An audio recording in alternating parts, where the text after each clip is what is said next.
Airways India limited का अधिग्रहण करने के लिए जालान कालरॉप कंसोर्टियम जेकेसी का धन का स्रोत एयरलाइन की पुनर्प्राप्ति की कठिन राह में नवीनतम फ्लैश पॉइंट बन गया है। जबकि जेकेसी फैसले में देरी के लिए ऋणदाताओं को दोषी ठहराता है, बैंकरों का कहना है कि कंसोर्टियम विस्तार की मांग कर रहा है और बंद पड़ी एयरलाइन के लिए विजी बोली लगाने के 2 साल से अधिक समय बाद भी स्पष्ट पुनरुद्धार योजना की पेशकश नहीं कर रहा है। जेट के ऋणदाताओं में से एक बैंकर ने कहा, बैंक इस बात को लेकर अनिश्चित है कि जेकेसी ने अधिग्रहण के लिए धन कैसे जुटाया है, खासकर तब जब कलरॉप के प्रमोटर फ्लोरियन फ्रिट्ज की यूरोप में संदिग्ध धोखाधड़ी और मनी लॉन्ड्रिंग के लिए जांच की जा रही है। 4 अक्टूबर को ऋणदाताओं ने national company law tribunal (NCLT) से संपर्क किया और जेकेसी के पैसे का स्रोत जानने की मांग की। बैंकर ने नाम न छापने की शर्त पर कहा, जेकेसी हमें बता रहा है कि छापे के बाद कोई चिंता नहीं है, लेकिन मामले की गंभीरता के कारण नए सिरे से स्पष्टीकरण मांगने का हमें अधिकार है। उन्होंने सुझाव दिया कि यदि जेकेसी इस मुद्दे पर स्पष्टता प्रदान करने में असमर्थ है और कर्मचारियों के बकाया भुगतान पर सुप्रीम कोर्ट (SC) के आदेश का पालन करने में विफल रहता है, तो ऋणदाताओं को एयरलाइन को समाप्त करने का अंतिम कदम उठाना चाहिए। जेकेसी में दुबई स्थित मुरारी लाल जालान और यूके की कालरॉप कैपिटल शामिल है, जबकि ऋणदाताओं की समिति (COC) का नेतृत्व देश के सबसे बड़े ऋणदाता भारतीय स्टेट बैंक (SBI) द्वारा किया जाता है। 9 भारतीय ऋणदाताओं सहित लगभग 11 बैंकों ने जेट को पैसा उधार दिया था।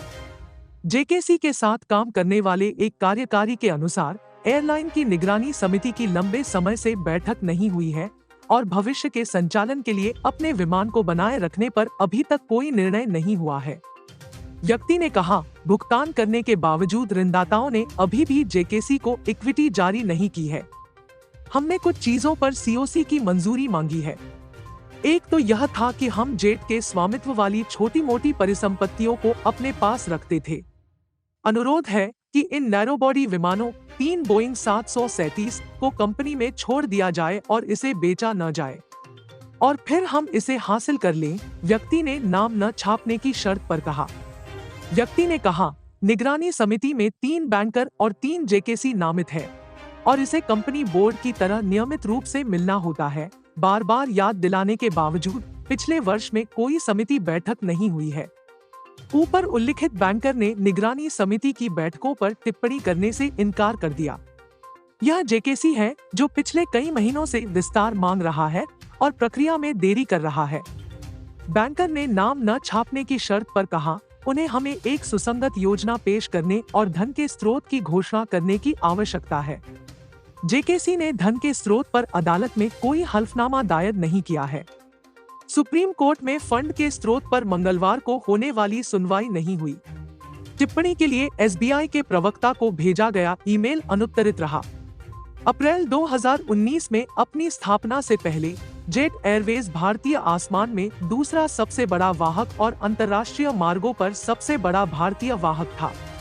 दिवालियेपन की प्रक्रिया जून 2019 में शुरू हुई और NCLT ने 22 जून 2021 को जेकेसी की समाधान योजना को मंजूरी दे दी, जिसमें कुल 1375 रुपए करोड़ का निवेश करने का प्रस्ताव था, जिसमें बकाया निपटान के लिए 475 रुपए करोड़ और पूंजीगत व्यय और कार्यशील पूंजी के लिए 900 रुपए करोड़ शामिल थे। योजना में जेकेसी द्वारा पहले एयरलाइन में 350 रुपए करोड़ डालने की भी परिकल्पना की गई थी। यह निर्णय लिया गया था कि 475 रुपए करोड़ में से 350 करोड़ हस्तांतरण प्रक्रिया शुरू करने के लिए एक अनिवार्य निवेश होगा, जिसमें मुकदमेबाजी सहित कई कारणों से देरी हुई। अगस्त में कंपनी कानून अपील अदालत ने जेकेसी को 30 सितंबर तक राशि का भुगतान करने को कहा और मौजूदा प्रदर्शन बैंक गारंटी से 150 करोड़ के समायोजन की अनुमति दी। कंसोर्टियम ने 2 किश्तों में निर्धारित अवधि के भीतर 200 रुपए करोड़ का पूरा भुगतान किया। ऊपर उद्धृत जेकेसी कार्यकारी ने कहा कि 200 रुपए करोड़ में से लगभग 120 रुपए करोड़ UA आधारित विशेष प्रयोजन वाहन SPV के माध्यम से कलरॉप कैपिटल से आए थे, जो इस निवेश के लिए गठित किया गया था और पहले से ही योजना में अनुमोदित है। इसके अलावा संयुक्त अरब अमीरात में इस SPV को गृह और नागरिक उड्डयन मंत्रालय द्वारा सुरक्षा मंजूरी दी गई है। इसलिए उन्होंने इस इकाई को सुरक्षा मंजूरी दे दी है। उन्होंने कहा 80 करोड़ रुपए की शेष राशि में से 47 करोड़ रुपए मुरारी लाल जालान के व्यक्तिगत खाते से आए हैं। इसलिए इस पर कोई सवाल नहीं है, क्योंकि उस पर सुरक्षा मंजूरी भी है और योजना में अनुमोदित भी है। 13 करोड़ रुपए का बैलेंस है जो भारत की एक कंपनी से आया है। उस कंपनी का 100% स्वामित्व मुरारी लाल जालान के पास है। उन्होंने कहा कानूनी विशेषज्ञों ने कहा कि समाधान प्रक्रिया में धन की सोर्सिंग पर पहले ही ध्यान दिया जाता है। जब भी कोई योजना प्रस्तुत की जाती है तो आवेदक धन के स्रोत के बारे में विवरण भी प्रदान करता है और समाधान पेशेवर साथ ही लेनदारों की समिति इसका मूल्यांकन करती है। इसके अलावा दिवाला और दिवालियापन संहिता के तहत मूल्यांकन मैट्रिक्स में आवेदक द्वारा प्रस्तावित निवल मूल्य और अग्रिम भुगतान के लिए अंक है और समिति इस पहलू पर भी विचार करती है।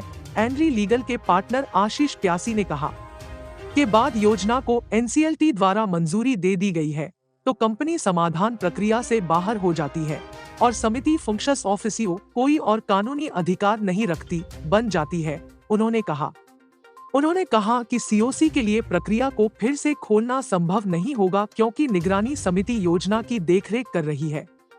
उन्होंने कहा हालांकि एनसीएलटी के पास जाने पर यदि कोई निर्णय किसी गलत सूचना या सूचना को छुपाने पर आधारित है तो एनसीएलटी उस पर तदनुसार विचार कर सकता है। जेकेसी भुगतान करने के बाद इक्विटी जारी नहीं किए जाने से भी असंतुष्ट है।